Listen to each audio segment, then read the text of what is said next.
20 more? Okay, hi everyone. Okay, so good morning. Good. Boker or?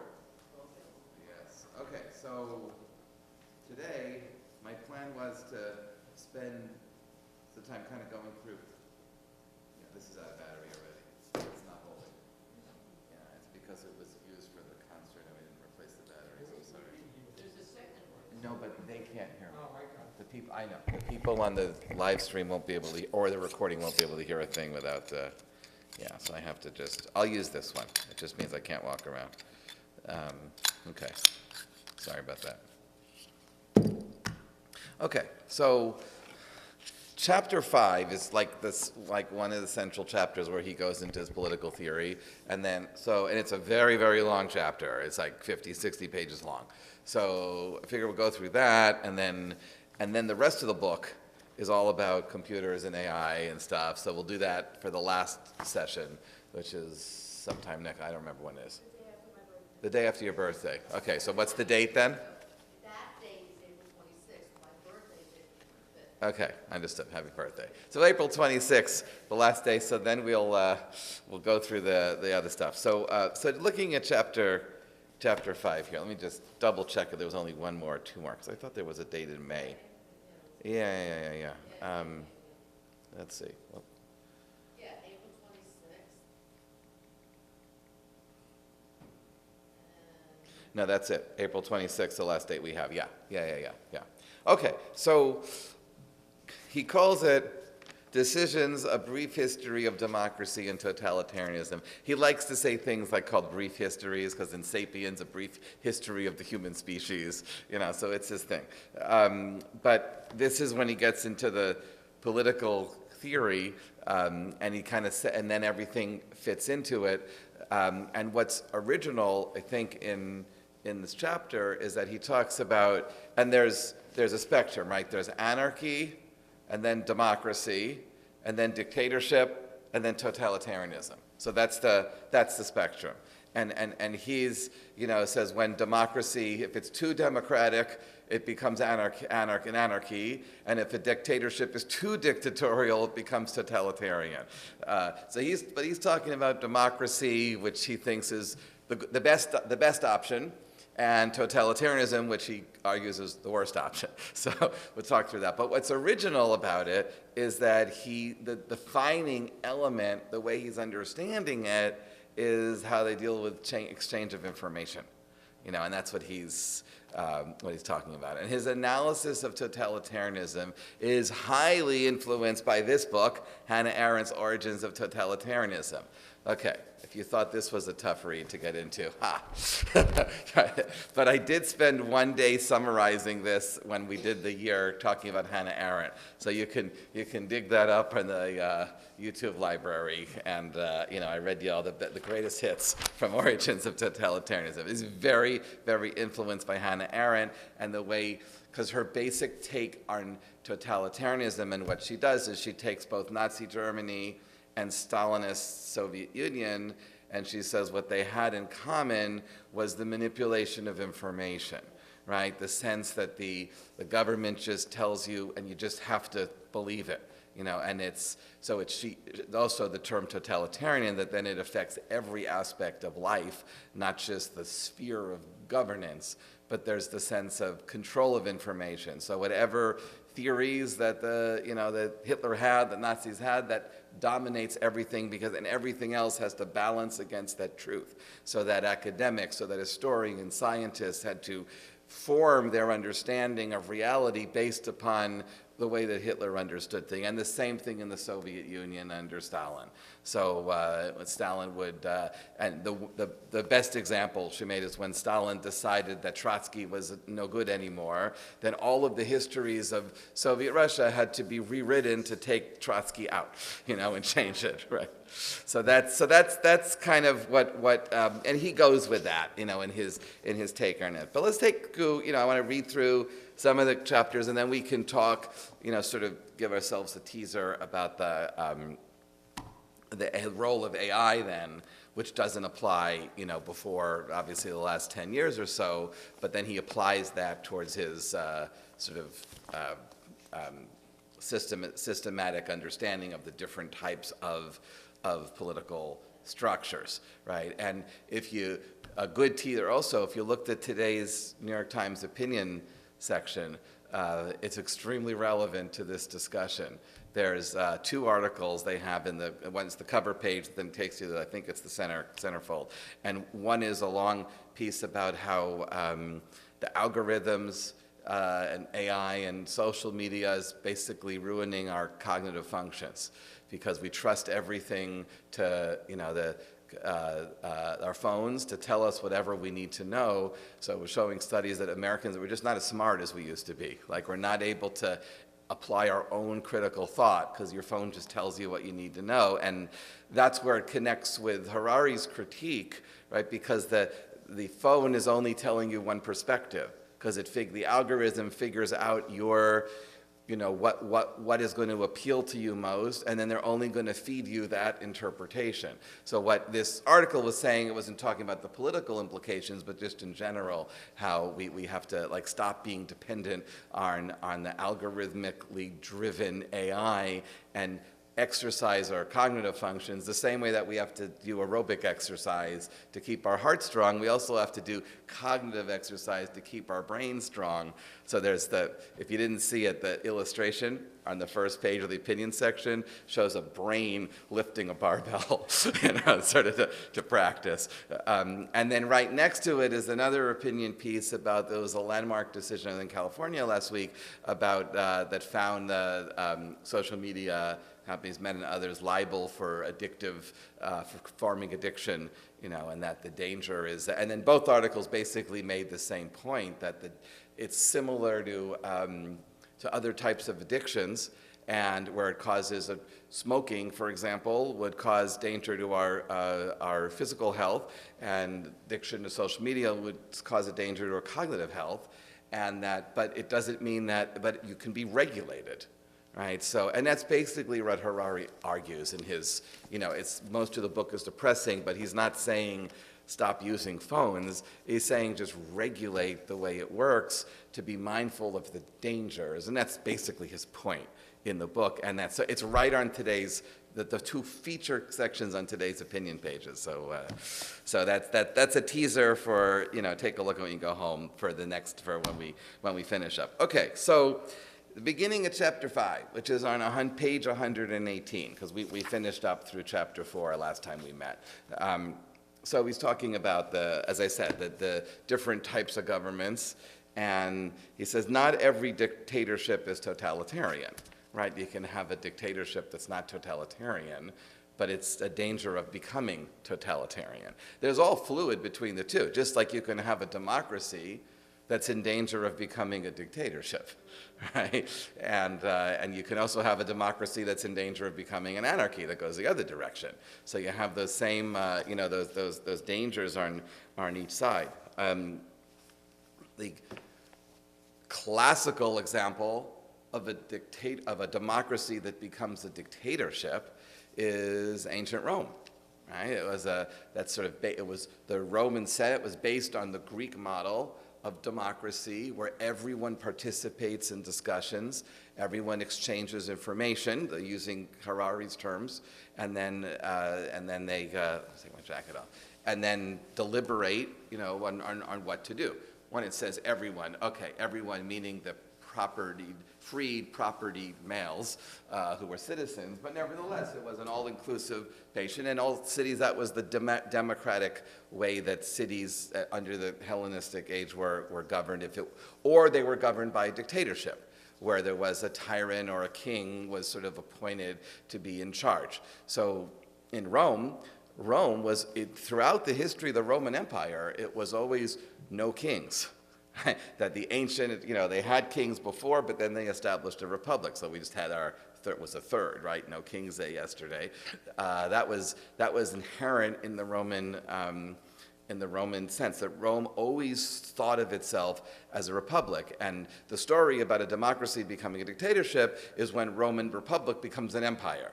Right, and then that process starts before Julius Caesar, where you had Pompey and Caesar and different military strongmen were given power, and that's the Senate kind of ceding the power to these strongmen leaders. And then eventually, under Augustus, it becomes it becomes a dynasty, almost a monarchy, except that they never call it a monarchy. And that never, ever, ever did the Roman emperors ever call themselves kings. And in fact, the very term emperor is from the Latin term imperator, which just means general. It's just general in chief. So it's the commander of the armed forces, which is in a sense what our president is. So it's but it's not a monarchical. It's an anti-monarchical term, right? It's not majestic, and the emperor always referred to himself as the first citizen, and the Roman Empire never did away with the language of democracy. Right? You always see the pictures like SPQR, Senatus Populusque Romani, right? The name of the Senate and the people of Rome. So, and that every decree that the emperor said was in the name of the Senate and the people of Rome. So the people didn't really vote, the Senate did, and the Senate just did what the emperor told them to do. If they didn't, then they would have a very short life. But nevertheless, it was still a Senate. So you have other examples where democracy shift into dictatorship, right, where you do have a nominal legislature, but the legislature is really controlled by the will of the strongman leader, right? So you have, and that's Rome is the classic example of that, where the emperor just did the Senate just did what the emperor told the Senate to do. But you have lots of examples that you can find today. You don't have to look that far in the newspaper to find one, right? So, okay, so he says, but not every dictatorship becomes totalitarian, right? So the difference is, so what's the difference between a dictatorship and a totalitarian country?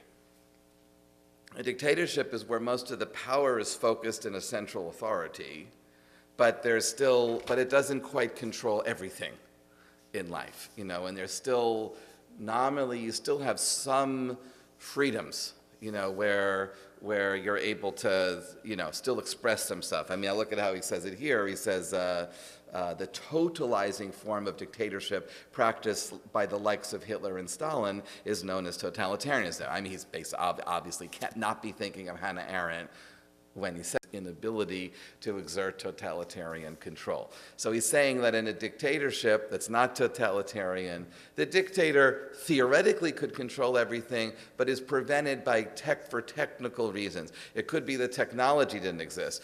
And that's his argument, he says, why you don't have a truly totalitarian regime until the mid-20th century, Nazi Germany, Stalinist Soviet Union, because you had the technology of information where Moscow or Berlin was able to communicate with a vast, system over a vast empire instantaneously because of the technology of instant information. While ancient Rome, it would take a month for letters to get back and forth between different parts of the empire. The empire just didn't have the technological means of controlling every aspect of people's lives, which meant that you needed to have some kind of control, some kind of autonomous control in the different places. So sometimes that's for technological reasons, sometimes it could be just for constitutional structure issues. I mean, you could look at the United States, for example. So, that the government, you can have theoretically, right? You can have a central government that wants to control everything, but you have autonomy in the state governments. So there's always a tension back and forth between the state governments and the federal governments. But that tension is one of the things that Harari refers to as he calls self-correcting mechanisms. Right, it's a tension there. And that's what you didn't have in Stalinist Soviet Union or Nazi Germany, where the central government had total control over everything. And so we'll get to that, explains what that is. So that's the basic sort of, and then he says, he summarizes at the bottom of 119, after he talks about the Roman Senate, he says, to summarize, a dictatorship is a centralized information network. Right, so that's what's original here. He's like, through the way we understand the way information spreads is how they control power. Right? So a dictatorship is a centralized information network lacking strong self-correcting mechanisms. A democracy, in contrast, is a distributed information network processing strong self-correcting mechanisms. So that's how he understands the difference. It's a different type of approach to the spread of information than in a dictatorship. Everything that in the dictatorship is even not a totalitarian government. In a dictatorship, the central government decides this is the truth, and everyone needs to conform to the dictator's reading of the truth. Whereas in a democracy, it's distributed, right? You have different sources of information that bounce against each other and self-correct each other. So that's the basic way that he's thinking about it. He then looks at each, and he shows how each one, how it functions. So he looks about the problems, the challenges for democracy. So he says there's the problem of what he calls the majority dictatorship. It's the section that starts on 121. So he says the majority dictatorship is, let's say you have a country where 51% vote to kill 49% of the people, theoretically, right? To just exterminate 51, to expel them, right? So they got there by democratic means, but is that really a democracy? So that's what he calls that a majority dictatorship to distinguish it from a democracy. He says that there's a misconception that just because you have an election, that means that it's a democracy. Just because you have an election doesn't mean it's a free democracy. He says elections are a central part of the democratic tool. This is on 122. Toolkit, but they are not democracy. In the absence of additional self-correcting mechanisms, elections can be easily rigged. Even if the elections are completely free and fair by itself, this too doesn't guarantee democracy, for democracy is not the same thing as majority dictatorship. Right? So having elections is the most important self-correcting mechanism. Right? The fact that it can be elected. Right? That was the whole debate in the founding of the American Republic, and essentially that the big concern was establishing a presidency, which is basically the same power as an 18th century king who really controlled the army and all the power. The most important check on the presidency is that the president has to get reelected every 4 years. So that way you have to wait 4 years, but that's a check, right, which you didn't have in a monarchy where the king was there for life. There was the concern, some people said, well, is that, if the president is a really strong president, and then, how is he going to get elected out of power? And that was part of the things where, is it because of the Constitution or is it because of the people involved, right? So one of the most extraordinary moments in history was when George Washington retired from the president. He did it twice. He gave up his control of the army after the war was over, and then he gave up his presidency after 8 years. And both times were a surprise, because people didn't expect that to happen, right? When someone establishes control as a general, that's the same power that Julius Caesar had as a general, and Washington gave it back. And everyone expected, why wouldn't Washington continue and the elections, if Washington had not wanting to give up power, the elections would have been pro forma, like the elections in the Soviet Union, because no one would have dared writing against George Washington, because he was like a godlike figure, and it would have just been you vote for one candidate, which was pretty much what it was the 2 times that George Washington ran for president. No one really dared to oppose him. But by leaving after a second term, it established the precedent that the president is not a lifetime appointment. So, it's interesting to think back. Is it because of the person he is, or is it because of the way they wrote the Constitution? And writing the Constitution is not enough. And that's part of the concern there, that you could write the best things in the rules, but things are also it's also dependent on the commitments of the people involved. Right? That do they believe this, or are they trying to do something else? Okay, so he's talking about this majority dictatorship thing, and so this is the key, right? Suppose 51% of voters choose a government that then takes away the voting rights of the other 49% of voters, or perhaps of just 1% of them. Okay, they're not going to take the voting rights of 49%. Let's say I'm just going to take away the voting rights of 1% of the people. So is that democratic? Again, the answer is no. It has nothing to do with numbers, he writes. Disenfranchising political rivals dismantles one of the vital self-correcting mechanisms of democratic networks. Right? When you disenfranchise, then that's anti-democratic. Because what makes a democracy really a democracy is not just majority vote. What makes democracy a democracy is that everyone is involved in a conversation. Is what? Swayed equally, although that doesn't really happen in this country, right, because of the way electoral system it works. But at least everyone's involved in the conversation, right? Some people, right, like in the way that the Constitution was first set up, that it's still not the case, right? If you live in a state of a small population, then your vote counts for more than if you live in a state with a higher population, right? The proportional value of your vote counts for more in terms of the Electoral College and in terms of the Senate. So the small population states are overrepresented in the Senate. The large population states are underrepresented in the Senate.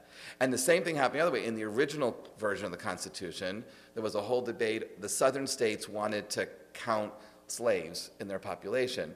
Northern states, who were against slavery, didn't want to count slaves because the slaves weren't voting. It was just to give the white slave owners a bigger representation. So they ended up on the, it's called the 3/4 compromise, or 3/5, where a slave counts as 3/5 of a person. And this is one of the weird things, right? It's the anti-slavery that argued for 3/5, not a whole, because they didn't want the South to be overrepresented. The slaves weren't voting anyway. So what it essentially meant, though, is that the small population states are overrepresented in the Senate, and the slave-owning states are overrepresented in the House, because they still got to count.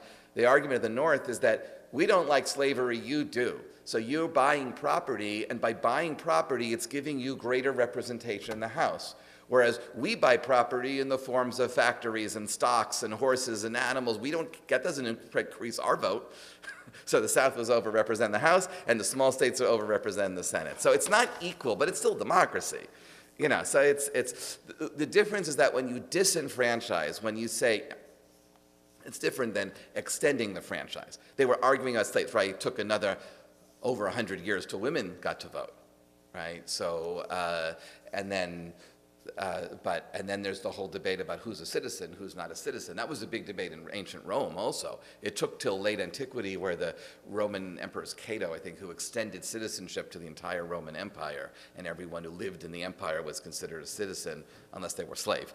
But the citizenship gave certain rights, and then there's the question: are there human rights versus citizenship rights, and what's the difference there?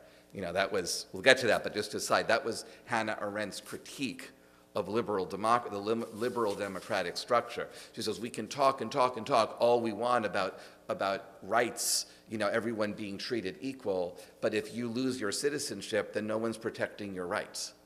Then there's no such thing as human rights. There's only the rights of citizens.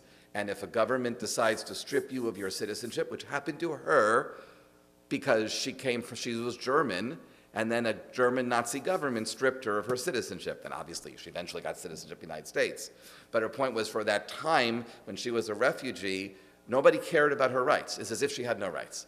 So that's a debate. But his point here is that when the starting point that you have people that are in the franchise, if you then limit the franchise by majority vote, then that's not democratic. That's like when the Nazis came to power, and then the Nazis made the other political parties illegal and arrested the heads of the other parties. It's called, that's when you say the Nazis came to power through democratic means. They were elected. But then it becomes a dictatorship. It's called the Nazi seizure of power, where they eliminate the other voices. And the same thing as the history of the communist countries also. Communist Party can run with other parties. But then when the Communist Party comes to power and then makes the other parties illegal, because the Communist Party says, we speak on behalf of the people, then that's by definition undemocratic, because you're eliminating the voice of the other peoples, right? So that was where you have that tension there. So that's what he's trying to say. So he says any attempt by majority vote to disenfranchise certain people is undemocratic. That's going to be in the courts now, right? It's a huge debate now over the ID that the president is holding up the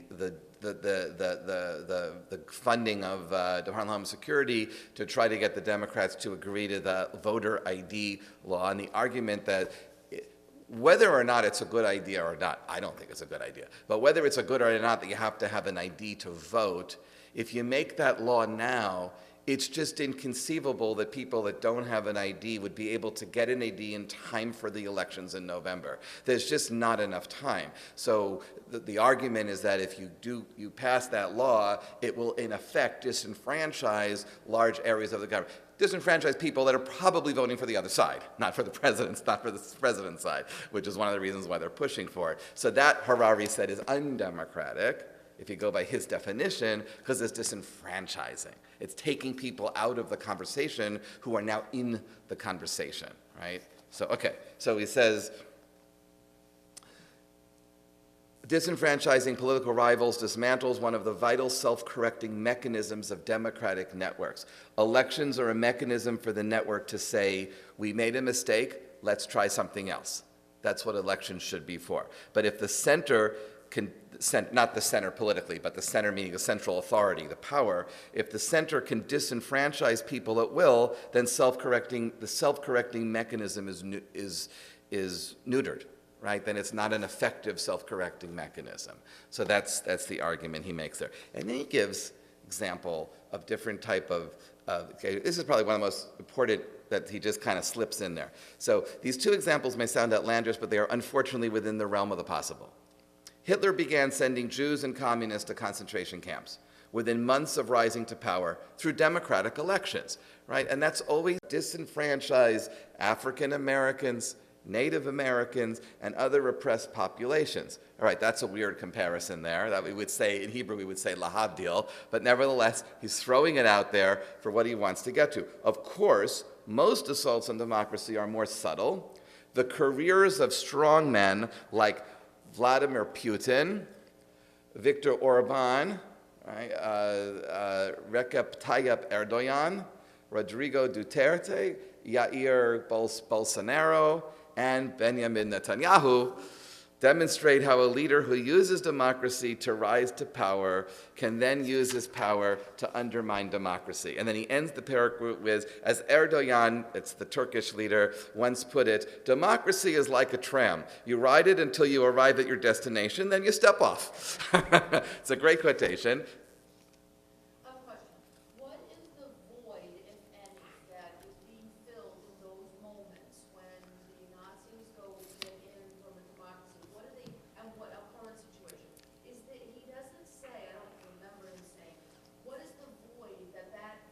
Okay, so hold on, Tal. Let me just finish my thought about that paragraph. The reason why that paragraph is so important is because he sticks Netanyahu in. And you have to understand, he's a professor at the Hebrew University in Jerusalem, right, which is the leading Israeli liberal university. So he first mentions Hitler, then he extends it to Stalin, then he extends it to the United States, and then he throws in Putin, Orban, Erdogan, Duterte, Bolsonaro, and Netanyahu.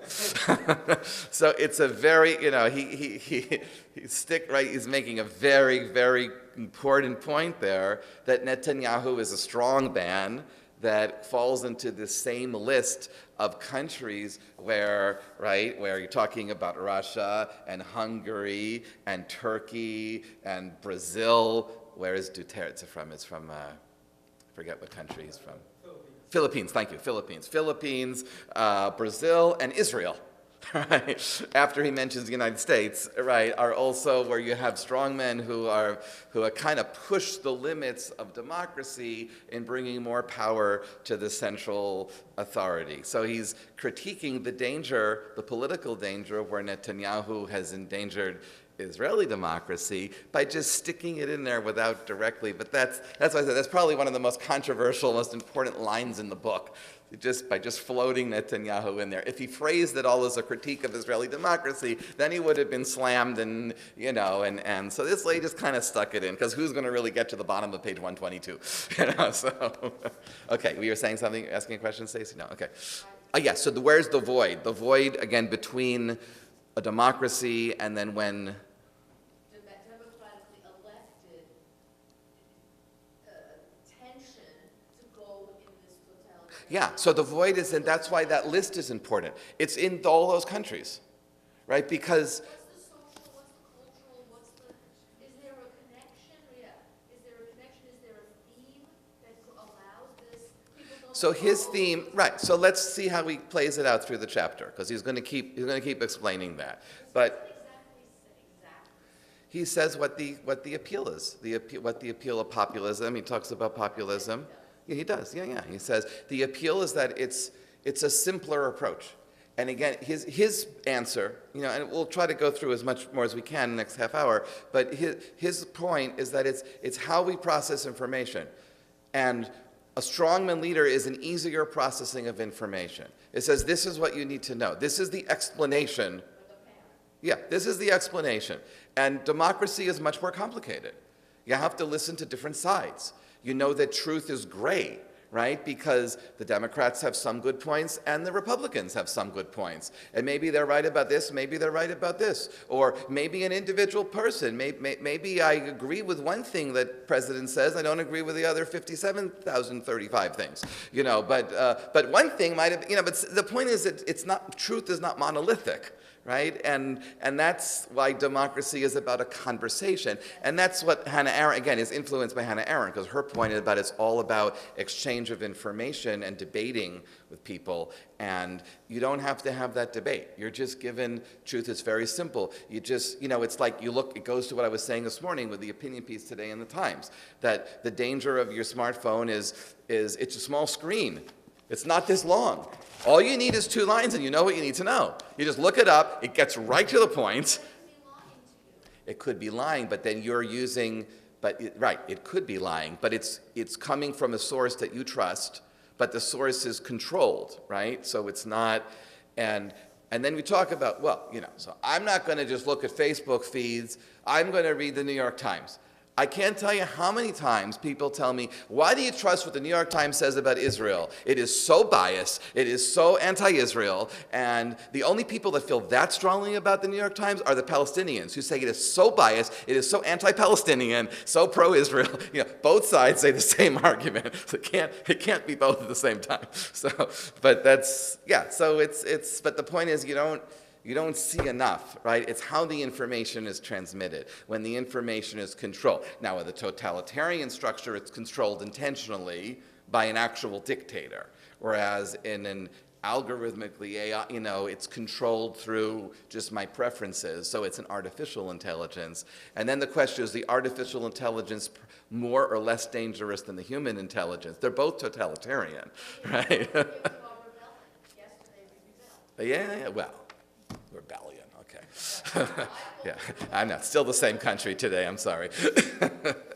Okay, so let's see if we can get a little more. So then he talks about that. The most common method strongmen use to undermine democracy is to attack its self-correcting mechanisms one by one, often beginning with the courts.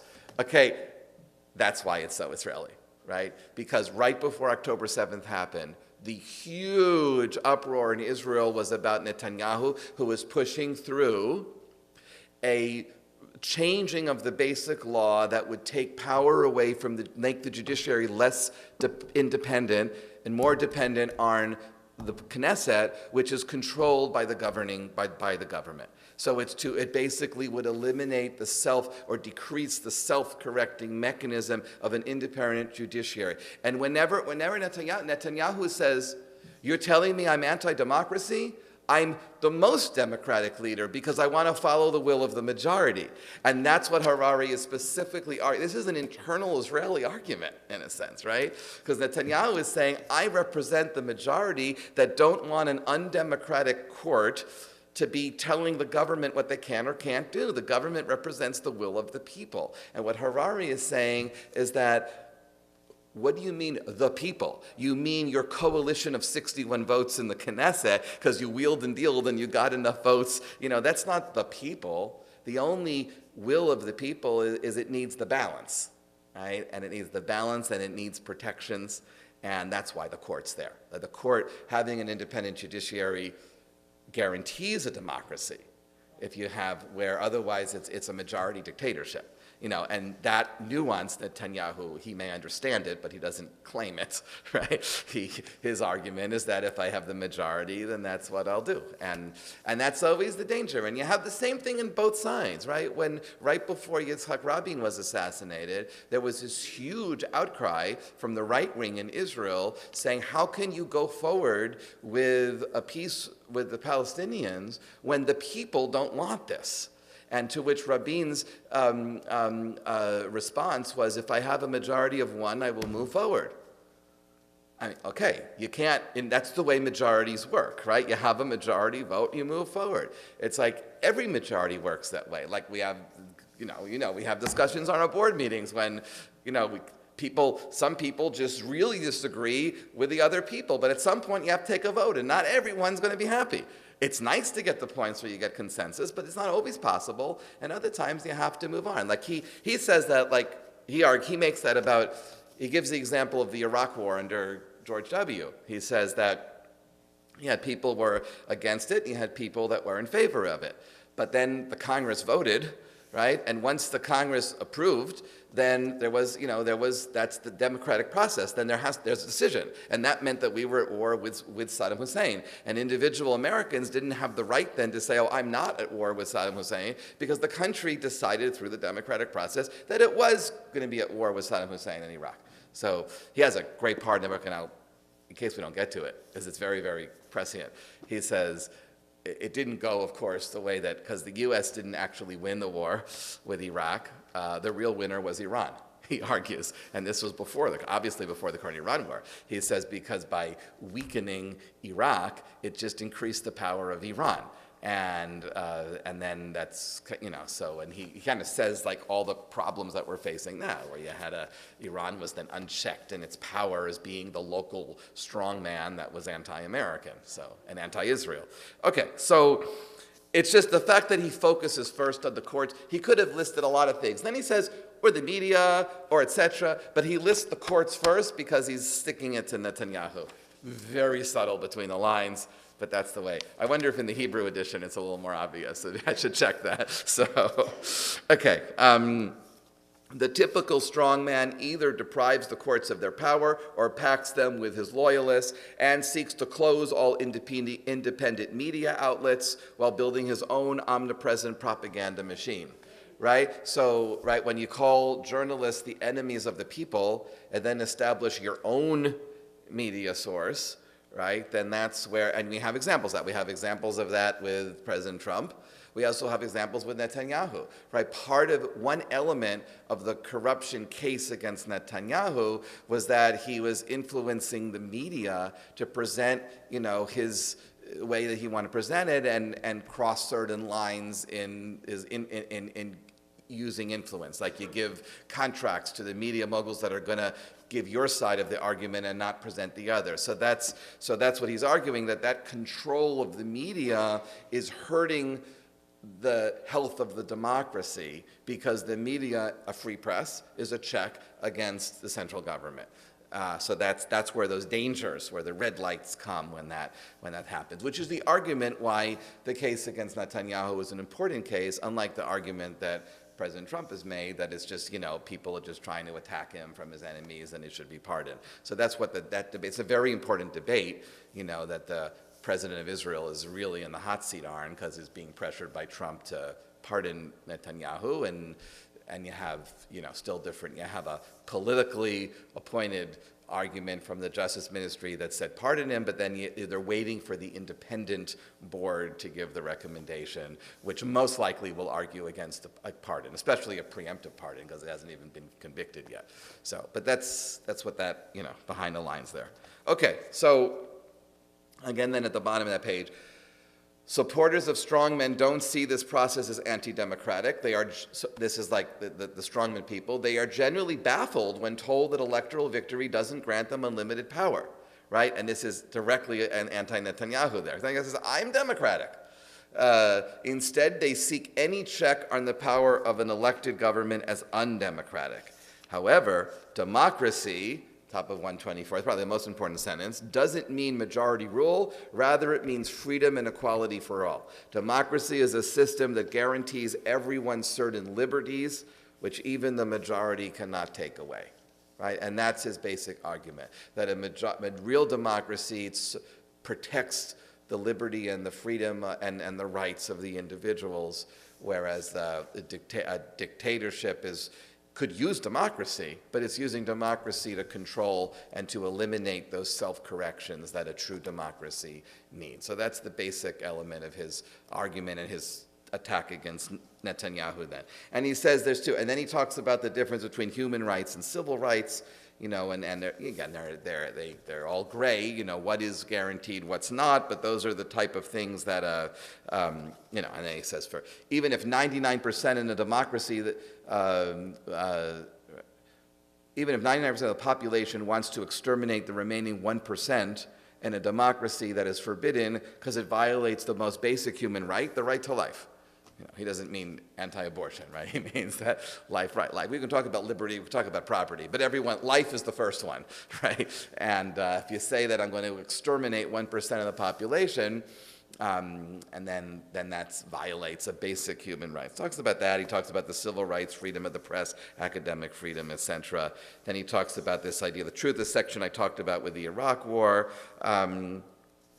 One option that should not be on offer is elections hiding or distorting the truth, which is the danger when it's not, not everything is brought out and the discussion is too controlled. To discover the truth, he says, rather than have a ministry of truth, which is in a sense what Nazi Germany had, it was Goebbels' roles, the propaganda ministry, right? Propaganda wasn't a bad word then. I didn't know that, right? They basically said that, and this was where Hitler was a brilliant politician in how he was able to take over a democracy, is that he understood the importance of the manipulation of information. So he had an entire ministry of the government that was devoted to telling people what the truth is with a capital T, and that was Goebbels' role. We have nicer terms for it today. We don't call it minister of propaganda. We call it White House press secretary, or things like that. But it's the purpose of the role is to phrase, not just to report, but to give the government's interpretation, the government's read of the data as this is the official view, which is, and that's something that you didn't have in older, and that's what he's sort of arguing against. To discover the truth, it's better to rely on two other methods. One is academic institutions, media, and the judiciary all have to be independent. And they all look at the truth, right? So an academic, while universities have to be independent of government interference, which is a big debate in this country and a lot of other countries too, right? When the government tries to compel a university to take a certain line, then that is an infringement of freedom. Now, on the other hand, the debate in this country, what the Department of Education would respond is that, no, we're actually doing exactly what Harari says to do. We are protecting individual freedoms where universities aren't. So, that's the debate. Because none of this is black, because, none of this is black and white, right? But the idea is that ideally you want an independent academics, where they can look at the truth or act for academic inquiry. The media, because that's another source of siphoning, and journalists use different methods than academics, but they're both trying to do the same thing, is explain what the truth is, right? Look at the data, look at the information. And then the judiciary, right? That's also what's tried in courtrooms is truth, right? When you have different arguments different sides will give their take on it, and the role of the court is to determine what the truth is based on the two different sides. So both academia, the press, and the judiciary, they're all three different methods of doing the same thing, which is trying to figure out what the truth is, but independently, and need to have the freedom to be independent of the central government, right? So that's where it's a check. And then he says you could also have other institutions, like even if you have different corporations that are in competition with each other, which is the capitalist system, then the different companies or different groups will then also make arguments and present their case. So for example, the arguments about energy policy, right? Or the arguments about the health or not health of nicotine or tobacco smoking. Like you'll have some studies that'll be in the debate about smoking that'll be paid for by the tobacco companies, that they'll hire academics to make their cases. And then you have other sides that will argue the other side, right? And you have the same thing like in terms of different approaches to energy and the use of fossil fuels and the environment, where you'll have sometimes different sides depending on, you have different energies companies that will argue both sides. So you have the fossil fuel people that will argue that, oh no, we can manage it and we can do it responsibly. And then you have the clean energy side of the industry that will argue the opposite. And this is a big debate now over the offshore wind stuff that the government's trying to shut down. And but what you have is, you have the corporations that invested in that are making their own studies to counter the fossil fuel industry. So you have a debate between industry to industry, and that's another way to duke things out, and that also that's part of the free inquiry and the free exchange of ideas. Then he finally gets to populism on 129, and he says, and this is in answer to Annette's question, right, about how does that void come about. He says, if all this sounds complicated, it's because democracy should be complicated. Right. Simplicity is a characteristic of dictatorial information networks in which the center dictates everything and everybody silently obeys. It is easy to follow this dictatorial monologue.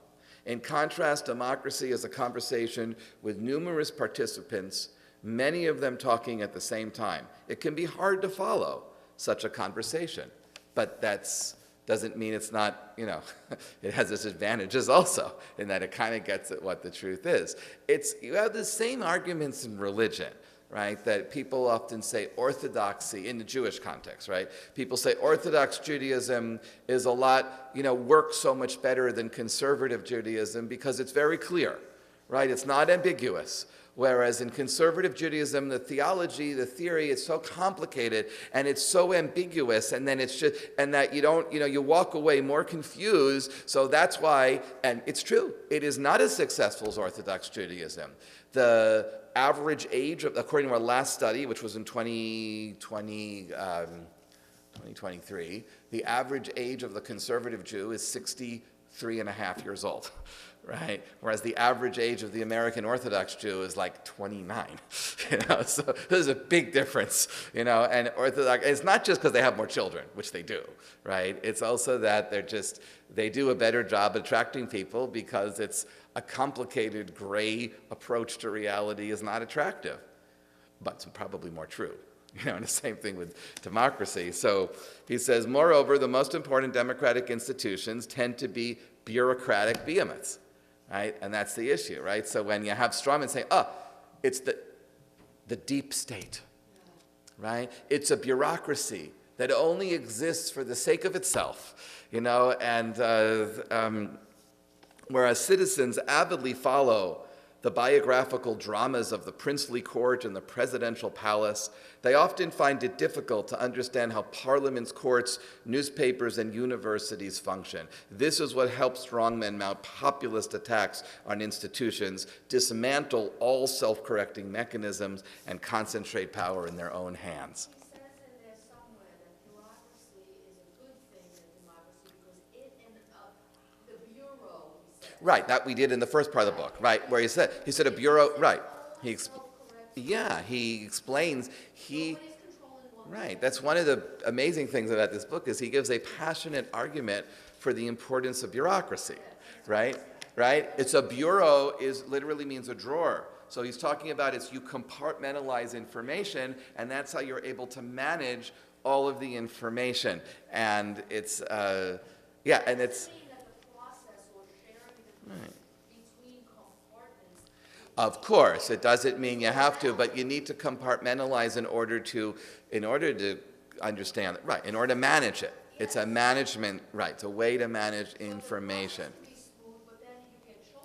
Right. So the reason why it's a passionate approach to bureaucracy is politically important, right, is that the argument that the Republicans often make against the Democrats is an argument against what they call the deep state. right? The Republicans basically want less government, and the Democrats want more government. So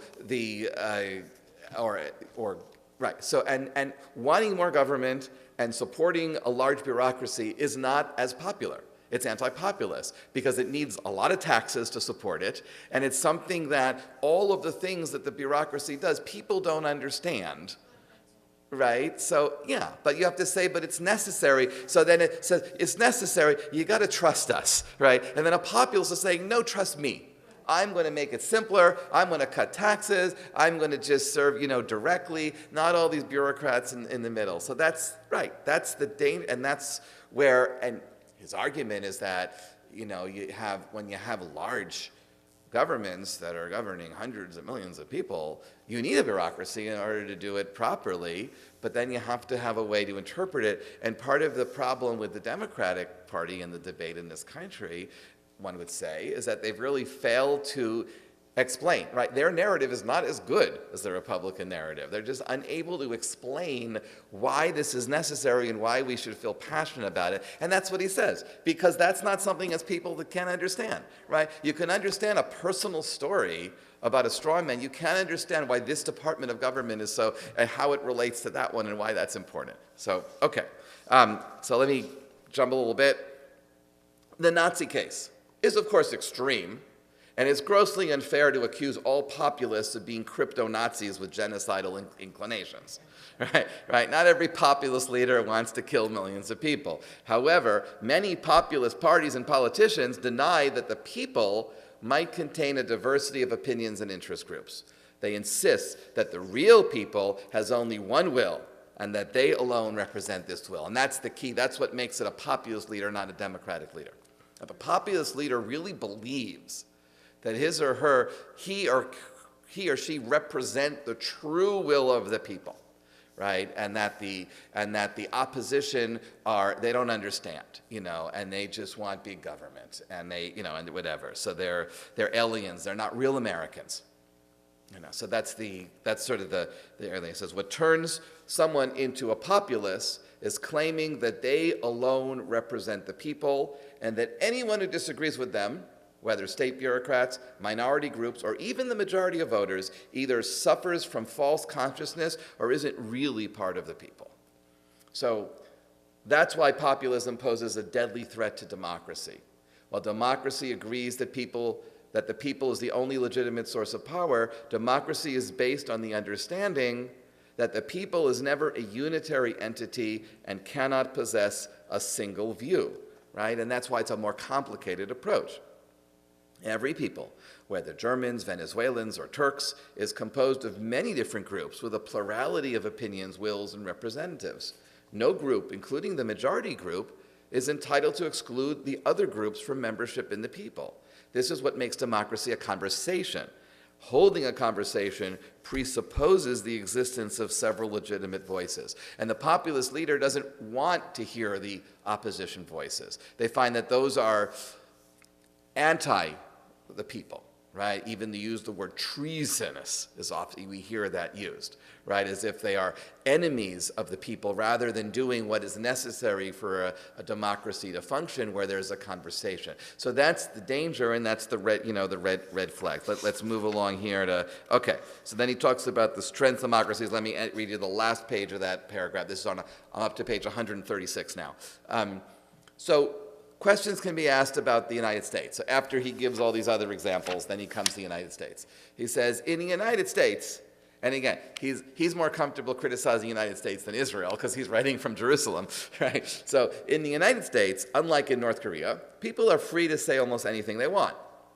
Scathing public attacks on the government are a daily occurrence, right? So the United States should be a healthy democracy then.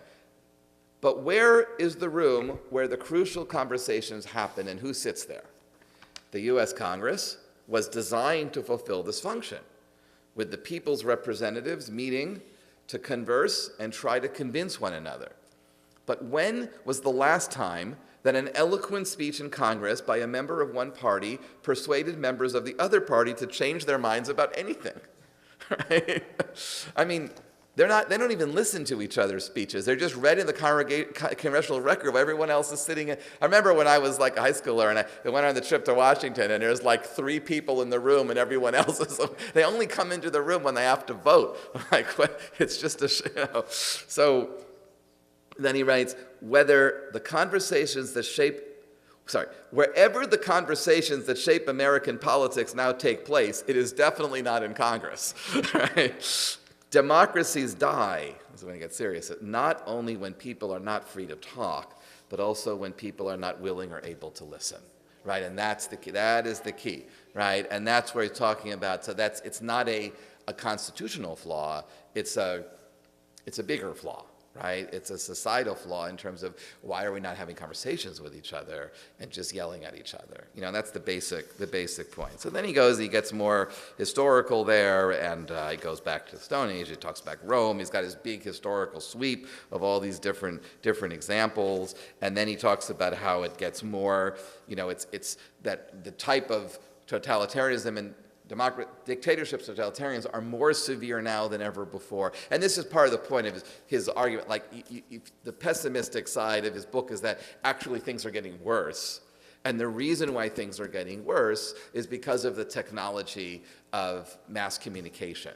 So it gives the dictators so much more power to be able to get that message out, which is the real source of their power. So it's the point where, the very beginning of the book, when he says that people argue that the internet and free internet was the best important thing, because if we just gave everyone free information, then they would know, they would get the truth, and they wouldn't be biased anymore. They wouldn't be prejudiced. And in fact, the opposite happened. It's because of the internet and the easy access to information. Right, is actually people are more prejudiced and more than we've ever seen. Yeah, is the argument. And that's the argument. And he says that's why it ultimately is a technological problem, right? It's because of that's his main point. It's a technology of information. So he says, I'm on 153 now. Mass media made large-scale democracy possible, but not inevitable, because mass media also made totalitarian regimes possible also, right? So like Nixon and Kennedy, Stalin and Khrushchev could say something over the radio and be heard instantaneously by hundreds of millions of people from Vladivostok to Kaliningrad, right? That's from the one end to the other end of the Soviet Union. They could also receive daily reports by phone and telegraph from millions of secret police agents and informers. If a newspaper in Vladivostok or Kaliningrad wrote that the Supreme Leader's latest speech was silly, as happened in Lincoln's Gettysburg Address. He said when Lincoln gave the Gettysburg Address, everybody knew about it the next day, and a lot of newspapers, and he quotes them, said this is silly and ridiculous, right? If a newspaper in Vladivostok or Kaliningrad said that about Stalin, then everyone involved, from the editor-in-chief to the typesetters, would likely have received a visit from the KGB, right? So, and again, because they knew, right? The information gets out, and then the information goes back to the central hub, which was Moscow, right? Which was Stalin. So then he switches to totalitarianism. So I'll take another 10 minutes to cover that. I think the more interesting part is his dangers about democracy. We know about the dangers of totalitarianism, but he's applying the same means of understanding it as how information goes out and how we deal with truth and conversation. In an autocratic network, there are no legal limits on the will of the ruler, but there are nevertheless a lot of technical limits. In a totalitarian network, many of these technical limits are absent. So that's the difference between an autocratic dictatorship and when it becomes a totalitarianism. When it becomes totalitarian, then there's no more limits. So totalitarianism is the attempt to control what every person throughout the country is doing and saying every moment of the day, and potentially even what every person is thinking and feeling. And that's from Hannah Arendt, that it's ultimately trying to control how people think. Okay, so, and then he gives all different kinds of historical stuff, and he has a section starting on 160 of the totalitarian trinity, which are the three tools that a totalitarian government uses to control the people. The first is government, which includes the military, the bureaucracy and the military. The second tool is the party, the political party, and the third tool is the secret police.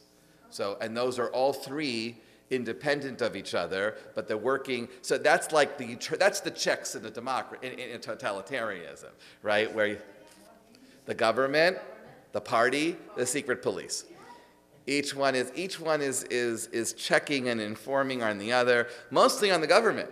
Right? The government is in the weakest position, even though it has the actual, and he says that. He says, if there was actually an armed conflict between the Soviet military and the KGB, there would be no contest there. Obviously, the Soviet military had more guns and ammunition than the KGB, but yet the KGB was able to remove generals whenever they wanted, because they would just inform and the general would get arrested. And it's like, even so, why did this small secret police control the second most powerful military in the world? Well, Stalin would have said the most powerful, right? So, and it's because of the structure, and that's and that was the control there. So you had in every military unit, you had a KGB informant, and you also had a Communist Party informant. And one's reporting to the KGB, and the other is reporting to the Communist Party what the government official is saying. In Germany, in Nazi Germany, it was two different shadow governments. You had the Nazi Party government, and then you had the actual German government. And it was totally unclear who was actually in charge, that you had a local regional council or a governor, but then you had the Gauleiter, which was the term in German for the the regional head of the Nazi Party, who had the real power, and it was just intertwined with each other, because there's and that's what you have in the totalitarian system, where the party you can't even tell the difference between the party and the government, even though officially they're different offices. So that's what he calls the totalitarian trinity. And then he talks about total control, and then, then he has this one section on, it's starting at 171. He calls it One Big Happy Soviet Family. How they tried to control everything, even the way that children were taught that their real father was Stalin. He was the father of the people, and to not be even, where the government intervened with their own families, in the families that the government was there. And he says that's new, and so I actually wrote in my margin that there are examples of that in the excesses of the Roman Empire also, where the emperor would claim, if a senator or a wealthy person was getting married, the emperor would sleep with the wife first before the husband, because everyone's husband is the emperor, So there was that. So anyway, then he gets this, and this is just, I just have to share this. This is on page 172. He says, in 1934, a 13-year-old boy called Pronia Kolibin told the authorities that his hungry mother stole grain from the kolkhoz fields. His mother was arrested and presumably shot. Pronia was rewarded with a cash prize and a lot of positive media attention. The party organ, the Pravda, published a poem that Pronia wrote. Two of its lines reads, "You are a wrecker, mother, I can live with you no more." So he was a guy that turned in, his little kid who turned in his mother gets executed. And then they make fun of that. So this is then a story. The Soviet attempt to control the family was reflected in a dark joke told in Stalin's day. And the fact that this is even preserved shows that there was a correcting mechanism, but it was underground, where you criticize. And this is the joke. Stalin visits a factory undercover, and conversing with a worker, he asked the man, "Who is your father?" "Stalin," reports the worker. "Who is your mother?" "The Soviet Union," the man responds. "And what do you want to be?" And he answers, "An orphan." Yeah. All right. He has a section there where he talks about the interplay with the totalitarian government and the church. He's again, I talked about this last time. He's very prejudiced against religion. He sees the church as just sort of an element of totalitarianism. He criticizes the role of the church, the role of the Pope, is totalitarian. He doesn't seem to understand that there's argument and debate within the church, and it's not quite the way he presents it. But that's okay. He's prejudiced against religious spy, probably because he's Israeli, as I said, So, okay, then let's see. We're just about out of time. So, okay, 189. At the beginning of the 21st century, it accordingly seemed that the future belonged to distributed informations networks and to democracy, but this turned out to be wrong. So he says, because of the fall of the Soviet Union and the collapse of the whole communist system, which was all based on this totalitarian system, everyone thought, oh, that means that democracy, because before that, right, in the 1950s and 60s, he says this earlier in the chapter, he said people thought that the totalitarian approach was actually better, right? Stalin was the one who defeated Hitler. Right, and this is now, and now more and more countries were joining under the communist base, and the U.S. is the really, they're the bad guys, and a lot of liberals were pro-communist, and then when we get to the 1990s, there was the thing, the communist system obviously didn't work, yeah, was it? I was talking about Reagan, I forgot how it went.